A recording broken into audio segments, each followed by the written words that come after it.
Z39.50 information retrieval protocol.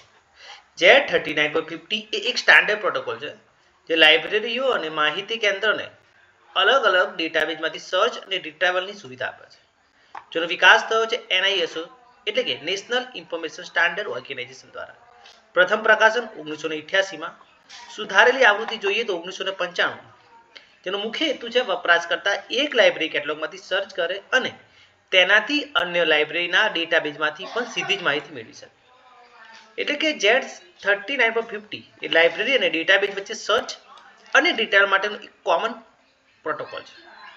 ઉદ્દેશ્ય જોઈએ તો રિસોર્સ શેરિંગ, અલગ અલગ લાઇબ્રેરીના ઓપેકને જોડવા માટે, ઇન્ટરઓપરેબિલિટી એટલે કે અલગ અલગ સોફ્ટવેર અને સિસ્ટમ વચ્ચે સર્ચને શક્ય બનાવવું, સ્ટાન્ડર્ડાઇઝેશન, બિબ્લિયોગ્રાફિક ડેટા એક્સેસ માટે એક સરખો પ્રોટોકોલ, યુઝર કન્વીનિયન્સ, એક જ સર્ચ વડે અનેક ડેટાબેઝમાંથી પરિણામ મેળવવું, રિમોટ એક્સેસ, લાઇબ્રેરીમાં ફિઝિકલી ગયા વગર ડેટાનો એક્સેસ કરવો. કાર્ય જોઈએ તો ક્લાયન્ટ સર્વર મોડેલ પર આધારિત છે.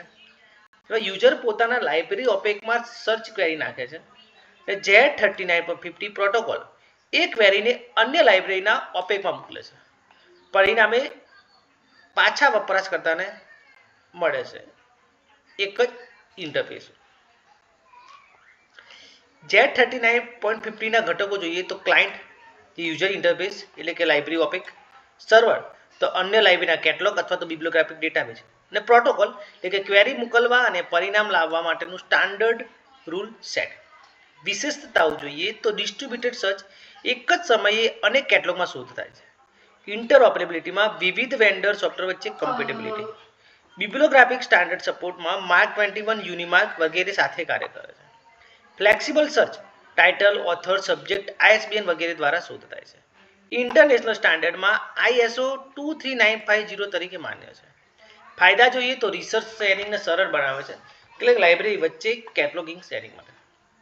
યુઝર ફ્રેન્ડલી, એક જ સર્ચ વડે મલ્ટી લાઇબ્રેરીનો એક્સેસ મળી શકે છે. ટાઈમ સેવિંગ, અલગ અલગ લાઇબ્રેરી વેબસાઇટ ખોલવાની જરૂર રહેતી નથી. Automation compatible, OPAC digital library software સાથે કાર્ય કરે છે. રિસર્ચ ઓરિએન્ટેડ, તો રિસર્ચર્સ માટે વૈશ્વિક સ્તરે રેફરન્સ શોધવામાં મદદ. મર્યાદાઓ જોઈએ તો કોમ્પ્લેક્સ ઇમ્પ્લિમેન્ટેશન, ટેકનિકલ સેટઅપ અને કોન્ફિગરેશન કઠિન છે. કોસ્ટલી, તો સર્વર સેટઅપ અને મેન્ટેનન્સ પાછળ ખર્ચો ઘણો થાય છે.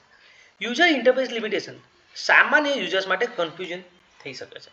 Internet dependency, high speed connectivity જરૂરી છે.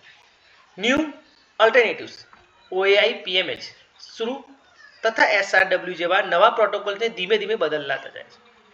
ઉદાહરણ તરીકે જોઈએ તો વિદ્યાર્થીને ક્વેરી છે ફાઇલોસ ઓફ લાઇબ્રેરી સાયન્સ, જે પોતાની યુનિવર્સિટીના ઓપેકમાં ક્વેરી નાખે છે. તો Z39.50 પ્રોટોકોલ વડે એ ક્વેરી વડે દિલ્હી યુનિવર્સિટી, ઇમ્પ્લિમેન્ટ અને વર્લ્ડકેટના સર્વર સુધી જાય છે. પરિણામે એક જ ક્વેરી નાખવાથી દરેક કેટલોગમાંથી માહિતીને રિટ્રીવ કરીને આપે છે. નિષ્કર્ષ જોઈએ તો Z39.50 એ લાઇબ્રેરી ઓટોમેશન અને નેટવર્ક માટેનું એક મહત્વપૂર્ણ પ્રોટોકોલ છે જે લાઇબ્રેરી વચ્ચે ઇન્ટરઓપરેબિલિટી અને રિસોર્સ શેરિંગ સુનિશ્ચિત કરે છે.